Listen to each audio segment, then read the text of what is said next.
अस्सलाम वालेकुम स्टूडेंट। आज हम subject general science class 6 unit number 2 में जो टॉपिक डिस्कस करने जा रहे हैं वो है ह्यूमन आई।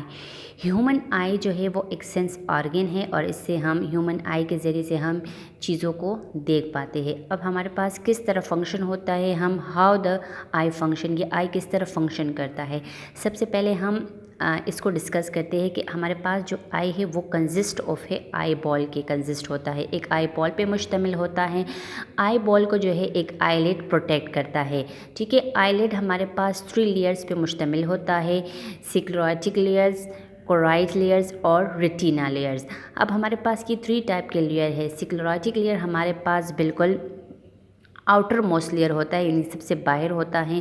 क्लेरोटिक लेयर हमारे पास जो है मिडिल एयर है और रेटिना हमारे पास बिल्कुल इनर मोस्ट लेयर है। ठीक है, अब हमारे पास सबसे पहले ऑब्जेक्ट से लाइट रिफ्लेक्ट होके आती है तो वो कॉर्निया के ज़रिए आई में एंटर हो जाती है। कॉर्निया के बाद वो रेटिना पे फोकस हो जाती है और रेटिना पे उस ऑब्जेक्ट की इन्वर्टेड इमेज बनती है।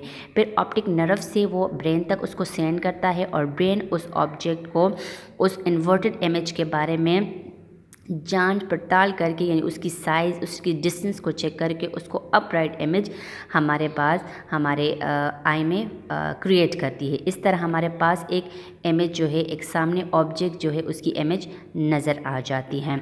अब बाय फिगर हम अंडरस्टैंड करेंगे, जिस तरह हमने कहा है कि हमारे पास आई जो है एक आई बॉल पे कंसिस्ट होती है, ये हमारे पास एक आई बॉल पे कंसिस्ट है।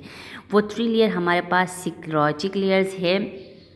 सिक्लोटिक लेयर हमारे पास बिल्कुल जो है वो आउटर मोस्ट वाइट पार्ट है, आउटर मोस्ट वाइट पार्ट है। अब इसके बाद हमारे पास कोराइट लेयर है। कोराइट लेयर जो है हमारे पास सिक्लोटिक लेयर के बिल्कुल अंदर एक दूसरा लेयर है, उस लेयर का नाम क्लोराइट लेयर है। ये हमारे पास मिडिल लेयर है और ये कलर में ब्लैक है। इसके बाद हमारे पास बिल्कुल इनर जो है हमारे पास रेटिना है। रेटिना हमारे पास बिल्कुल इनर जो है लेयर्स है और ऑब्जेक्ट जो है इसका यहाँ पे एक इन्वर्टेड इमेज बनता है।